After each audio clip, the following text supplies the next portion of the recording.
Hello and welcome to Extra. I'm Joanne Hines. And I'm Georgia Lash. Here at Extra, we bring you expanded coverage of recently broadcast features from Sun City News.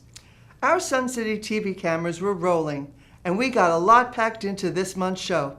Let's get right to our first story, Georgia. We all know our young people are so comfortable with technology. I was privileged to meet a young lady who wants to help us, yes, even at our age, to enjoy digital advantages. With me on Zoom is Callie Walsh. And Callie Walsh is the granddaughter of Jeannie and Gordon Ginsburg, who are Sun City residents. And we have to thank Grandma because Jeannie posted on Facebook that her granddaughter could help us with technology here in Sun City because of a group she's involved with called Teen Tech Tutors. Welcome, Callie. It's nice to have you. And with your group, the Teen Tech Tutors, what would you say is your mission or your purpose? Yeah, so Teen Tech Tutors, our purpose is just to help seniors stay connected with technology, and we're able to do that through virtual technology assistance, where we meet with seniors virtually and kind of help them with any issues they may have. Now, what would you say are maybe the three best benefits for seniors to really embrace technology? I would say first off, definitely technology is great because seniors can stay connected. I think in this new kind of world with COVID, it's so hard to see relatives face to face, and technology kind of allows people to get together in ways that don't have to be in person. Second, I would say that technology is great for getting information out quickly. I think that the fastest way for information to spread is through the internet. And if seniors can access that information with COVID vaccines, seeing things in the news, that's all just the best way to get that information. And then lastly, I think technology is great for keeping people safe because it can really help limit the interactions you have to do face to face. For example, you can order food online, you can online shop, even do banking things online, and that all just kind of limits the amount of face-to-face interactions you have to have in this new COVID era, which helps people stay safe. And COVID really gave us all a little push there. If you had told me a year ago, I'd be interviewing you here, sitting in my office and you're sitting in your office, and we're states apart. That's great. Now, let me ask, we are here in Sun City Hilton Head. How can you help our residents long distance? What's going to be the ways we can contact you? Yeah, so the great thing about Teen Tech Tutors, that's all already virtual. So the way we help is through these free virtual consultations. So what you can do is if you go to our website, teentechtutors.org, you can find a lot of information there about how these consultations work and how to contact us. Or you can email us at teentechtutorsforseniors@gmail.com. And we'll be able to meet with you either through email, through Skype, FaceTime. We can walk you through those steps and help you while we're here in Virginia and you guys are here in Sun City. Now, we have seniors doing technology. We are all maybe at different levels. So I thought it would be fun for us to play with some of the comparisons of maybe what we're doing and how we can amp that up a little bit. So let's start with a fill in the blank. I'll give you what I think we might be doing in our age group, and you give us an idea of how we can expand that. So if you can email, you can. You can text, and I think this is something that a lot of seniors might not be doing right now, but they definitely have the skills to do it. If you can already email, and it's a great way to stay in contact with some younger generations, because I know I probably don't check my email as much as I should. And I know if you have any grandchildren, they're probably the same way. And texting is really just great because it gets quicker responses and it's not too difficult to do if you can already email. Okay, this is a popular one here. If I can, or we can, post on Facebook, you can.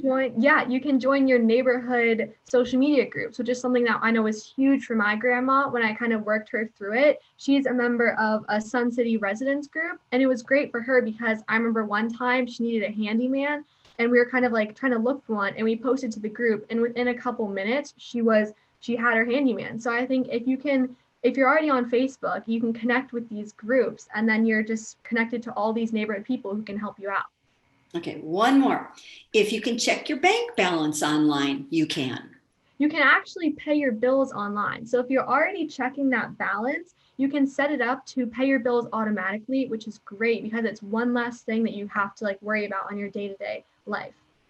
Well, you've helped us to expand our menu of devices. You've helped us to expand our menu of tech uses.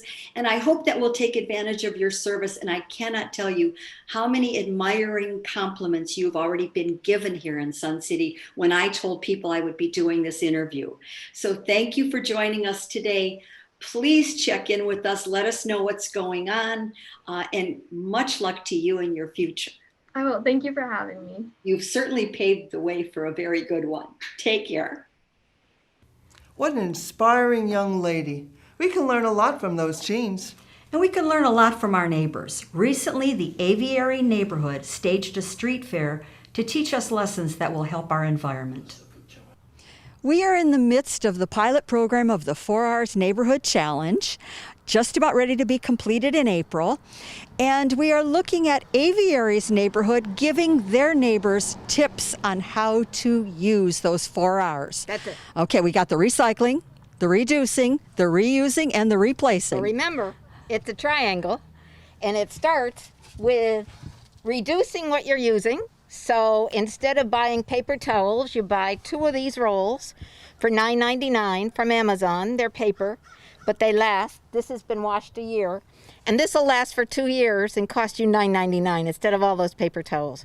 So you reduce the paper towels, you replace them with these reusable items, which then are they replace, they reuse, and then if something has to go in recycling, so it's like this. The goal is not to fill your recycling bin 4 times. It's to reduce because we don't want to use the energy to create the items. Pretty wow, isn't it? So is this now your first type of exhibit Street like fair. this? Okay, Yes. Great. Okay, so This this is... is just for the aviary, because part of the challenge was to count how many people recycle in our neighborhoods, and it ranged from about 50% to over 90% to start in February. Then we're going to count again Earth Day week in April to see how much neighborhoods improved. But we're also asking the captains in each neighborhood that's participating to educate. So this is one way that the aviary is educating, is to have this little street fair today. Other people have got weekly newsletters they're sending out, all kinds of ways they're helping educate what you can do. So these are some examples. Dryer balls, instead of having huge plastic bins of fabric softener that cost a lot of money, you buy these dryer balls for anywhere between $10 and $20, and they last for years. They're wool. And my husband does the laundry, and he says they're better than fabric softener. And they look brand new, so they must last. All those terrible plastic razors that we ladies used, get a bamboo one, razor blades in it, lasts for years. So again, reduce, reuse. That might be a twist for some of us to think about, rather than just recycling, the idea that we're going to recycle less. Right. From Publix, as you're grocery shopping, find these hanging in an aisle. These are bag covers for your bowls, and you stop having to use any plastic wrap or aluminum foil. So in addition to those covers that we saw from Publix, you can get these silicone stretchy ones that Bev uses all the time, and they fit all different sizes, and again, you're reusing those and not doing covers. All right. So for coffee, I actually use bird-friendly coffee, and we grind it. But everybody can use these recyclable, refillable things with their coffee, so you're not filling the landfill with all kinds of Keurig cups, which are terrible. And then some people like to use these paper filters for these. Then you don't get any grinds into your coffee cup. We talked about, with Freddie, getting those curbside bins out there. But again, as she's telling us, not the complete story. So a little recycling 101 about those curbside bins from Freddie. First, we must bust the myth that if things that go into our curbside bins go into the trash. They do not. Waste Management has a very big system of recycling. What can go in your bins? Plastics, number 1 to 5. Aluminum and steel cans, clean paper bags and large envelopes, glass and bottles, no styrofoam, no egg cartons, but they can go to Publix. All right, the caution that we have is please don't put your cardboard boxes out on a rainy day because cardboard turns to mush. And if it turns to mush, they could throw out the whole truckload of recyclables, and that would go in the trash. So just don't put them out save them for the next week. Besides just looking at our own recycling bins, we're also looking at what we can do with the community.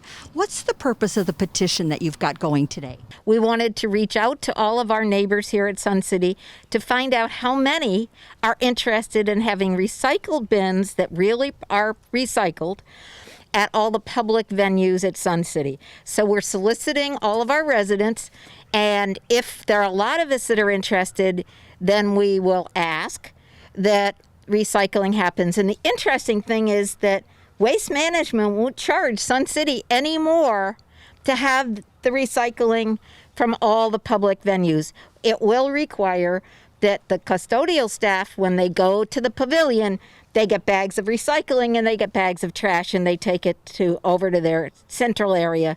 But from there, there's no additional fee. Sounds good, and we extend the benefit. Thank you for all the information. You're welcome. How sweet it is to share this next story. Joanne? SCTV heard it through the grapevine that town center was filled with our neighbors dancing in the street. Well, the pavilion lawn. Everyone had fun reliving Motown memories. I am so excited to be here tonight to listen to the Motown Review because we all grew up with this music. This is our music. Come on, let's take a peek. I'm here with Doug Wright, and I think he's taking a break from the sports. Listen, Doug, you're here tonight. What's your favorite band? What do you really want to hear tonight? Well, I grew up in Detroit, so any kind of Motown is good for me, and I especially like the Temps. Four Tops, you can't beat them. You can't beat them. What's your favorite song? What'd you dance to? My girl. My girl, my girl, My girl. my girl. That's it. We're going to have fun tonight. We are. Have a good time. Thank you. Here with Diane, and she is dressed to bring us back to the 60s while we're listening to the Motown Review. Hi, and what's your name too? I'm Linda Buckingham. Okay, and we have Linda here with us. So Diane, tell me what you like and what you're hoping to hear tonight. Stevie Wonder. Of course, Stevie Wonder, yep. And how about you? Michael Jackson. Yeah. You know, they are on the Motown list. You know, I'm going back even further to the Temptations and the Four Tops, and I heard it through the grapevine. Yeah. I'm here with Xavier and Mia and the whole group from Motown Review. So Mia, it's so exciting to have you here. How long have you been performing with the band? Well, the name of the group is Funk Factory 5. We're out of Atlanta, Georgia, and we've been together since 2012. And we've been traveling ever since, doing what we love to do. Great. And has the pandemic didn't hold you back? You've been traveling, or you have more shows booked this year? Well, the pandemic has definitely interrupted, what we'd like to do all year long. But things are picking up, and we're just super excited to get back out again. Well, I figure you've all been very musical all your life growing up. Who are some of your inspirations? Roscoe Peak. Roscoe Peak. Each other, right? Well, Mia, who are your inspirations? Well, I can definitely say Mom played a lot of Temptations, and I actually listened to a lot of Aretha as well growing up. So we got a little bit of that old school in us. How about you, Xavier? Well, definitely the greats, the old school greats. Marvin Gaye, Smokey Robinson, Al Green, those Motown greats, man. You can't stop them. I know we all fell in love as kids, as teenagers, to those songs. So it's great to have you here. Is this your first time at Sun City? It is. Although South Carolina keeps us pretty busy. You guys call us up here quite a bit, but this is the first time. And where are you off to next? Where? Charleston? Yes, Charles. Charleston. Oh, Charleston. That's a great city. Oh, have fun. Well, thank you guys so much. We loved it. You brought Motown to a whole different level. I am so thrilled. Thank you.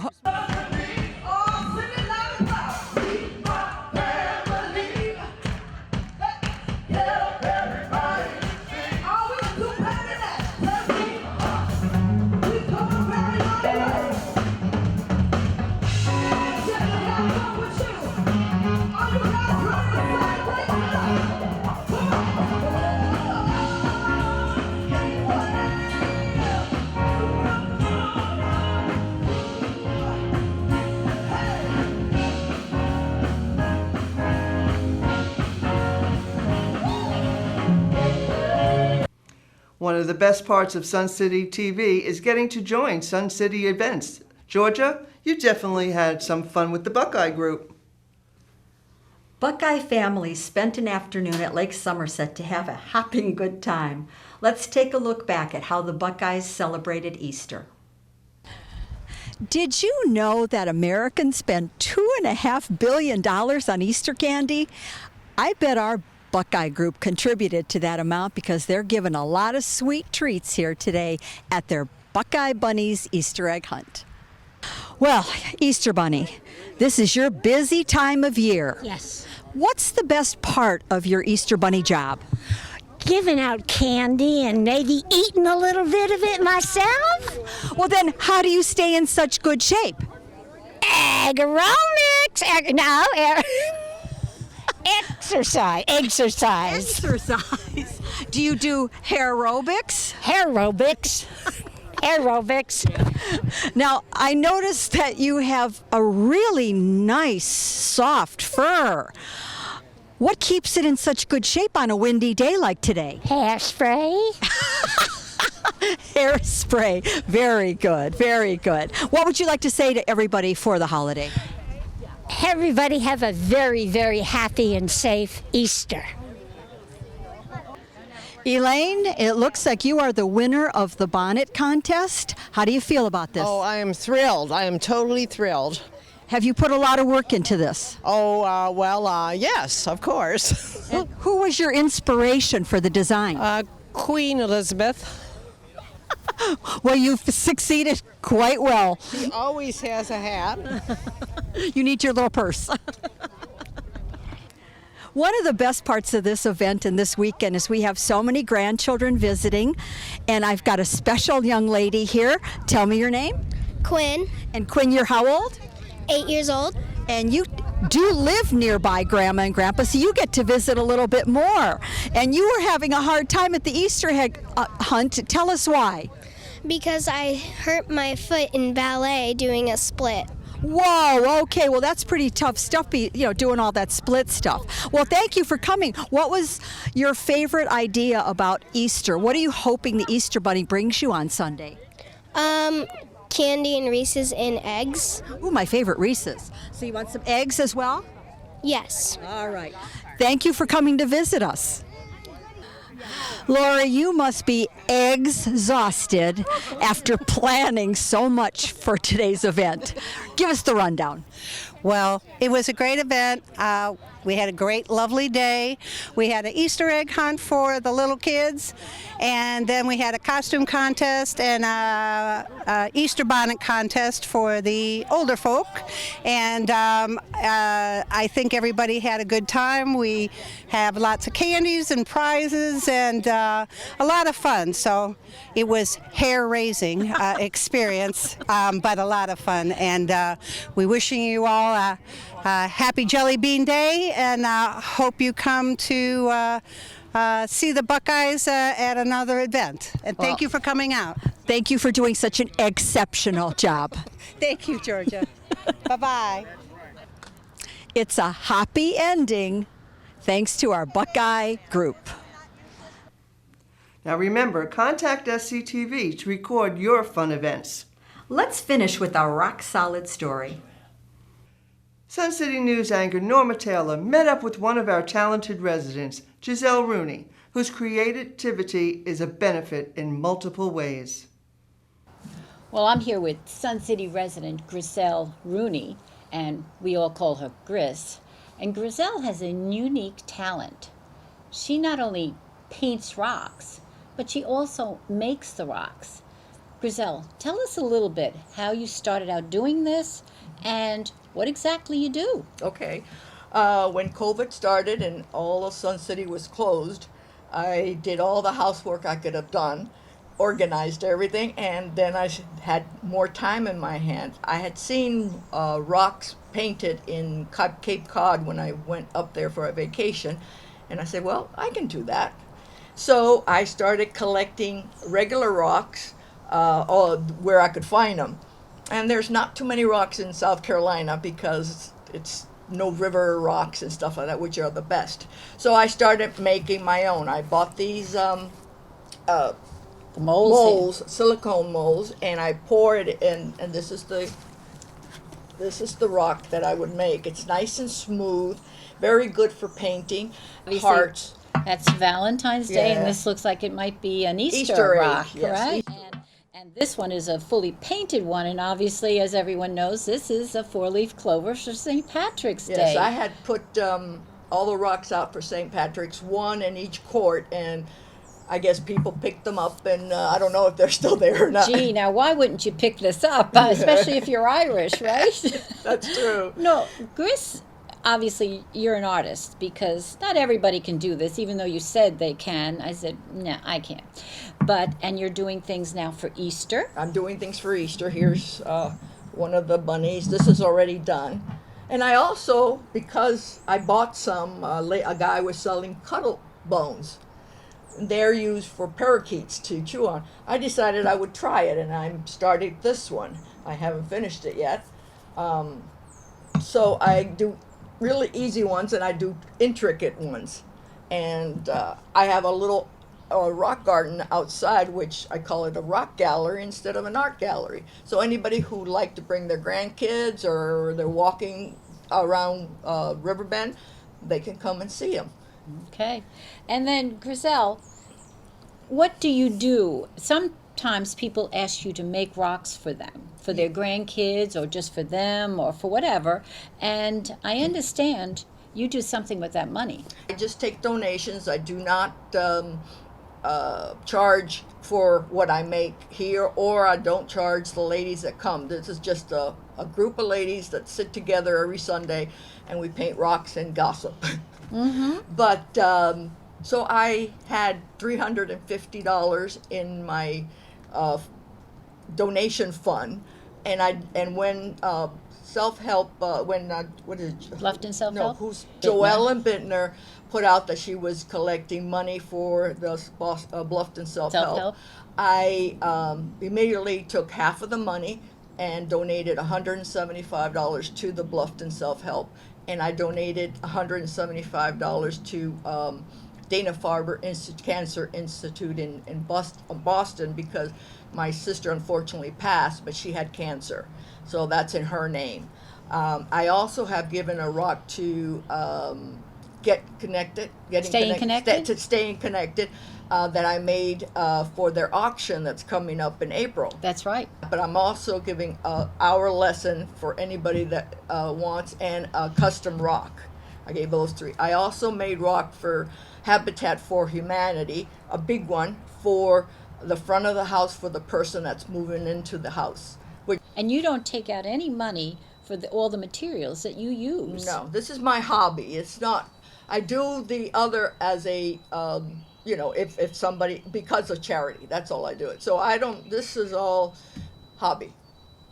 Well, Gris, do you give lessons on how to do this? Not making the rocks, but painting. Yes. Well, I have, like the ladies, I have 6 ladies that come every Sunday, and I ask them what they want to do, and if I have pictures of it, I have over 3,000 pictures in my iPad, and we look through it, and if they like it, I'll just put it out, or we do themes. Well, on a personal note, Gris, what's been your most difficult rock, or the one that is your favorite? Actually, it probably was for a friend of mine. She wanted it for her granddaughter, got married, and she wanted to give her the rock for her wedding. And it was about that big, and she has a ambulance that they turned into a camper. So she took a picture of the ambulance, she gave that to me, and I made a scene of being in the woods with a river on it and stuff like that. You have an amazing talent, and I mean, as so many Sun City residents here, there are so many talented people, but your talent is really put to good use because you give all the money to charity. Thank you, Chris. Thank you very much. Well, that's Extra for May. I'm Joanne Hines. Please check out the program guide in Sun Stations and the Sun City website for our other Sun City TV monthly shows. And I'm Georgia Lash. Thank you for watching. Please join us again next month as we bring you extra coverage of stories and features from Sun City News.